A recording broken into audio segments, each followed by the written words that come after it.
बिस्मिल्लाहिर्रहमानिर्रहीम। अस्सलामु अलैकुम वरहमतुल्लाहि वबरकातुह। दोस्तों, ख्वाब के अंदर अगर कोई अपना निकाह होते देखता है और ये ख्वाब अगर मर्द देखता है तो उसकी ताबीर कुछ और है, और यही ख्वाब अगर औरत देखती है तो उसकी ताबीर कुछ और है।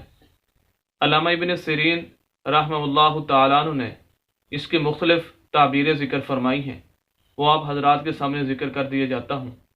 इमाम इब्न सिरीन रहमतुल्लाह फरमाते हैं कि अगर कोई ख्वाब के अंदर ये देखता है कि उसका निकाह हुआ है और जिस औरत के साथ निकाह हुआ है वो उसको जानता भी नहीं और उसको देखा हुआ भी नहीं, उसके नाम का भी इल्म नहीं, और निकाह हुआ है, तो दलील है इस बात की कि वो मारा जाएगा या खुद ब खुद अपनी मौत आप मर जाएगा।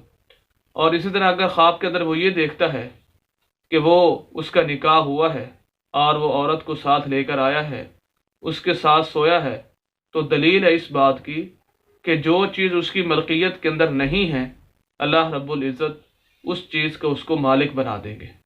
और इसी तरह अगर देखता है ख्वाब के अंदर को उसका निकाह हुआ है और निकाह के अंदर बांसुरी वगैरह, बाजे वगैरह, ढोल वगैरह जो शरीयत के अंदर ममनू चीज़ें हैं वो भी उस निकाह के अंदर मौजूद हैं, तो ये दलील है इस बात की कि उस पर कोई ना कोई मुसीबत आने वाली है। और अगर यही ख्वाब कि उसका निकाह हुआ है, ये ख्वाब औरत देखती है कि उसकी शादी हुई और निकाह हुआ है और मर्द उसको अपने पास ले गया है, तो ये दलील है इस बात की कि औरत की उम्र ख़त्म हो चुकी है। और अगर औरत देखे कि शौहर उसको साथ ले गया है लेकिन उसके साथ नेक सलूक किया है, अच्छा सलूक किया है, तो दलील है इस बात की कि वो खैर हासिल करेगी और मनफ़ियत और नफ़ा हासिल करेगी, इस बात की दलील है। उम्मीद करता हूँ कि आज की वीडियो आपको अच्छी लगी होगी।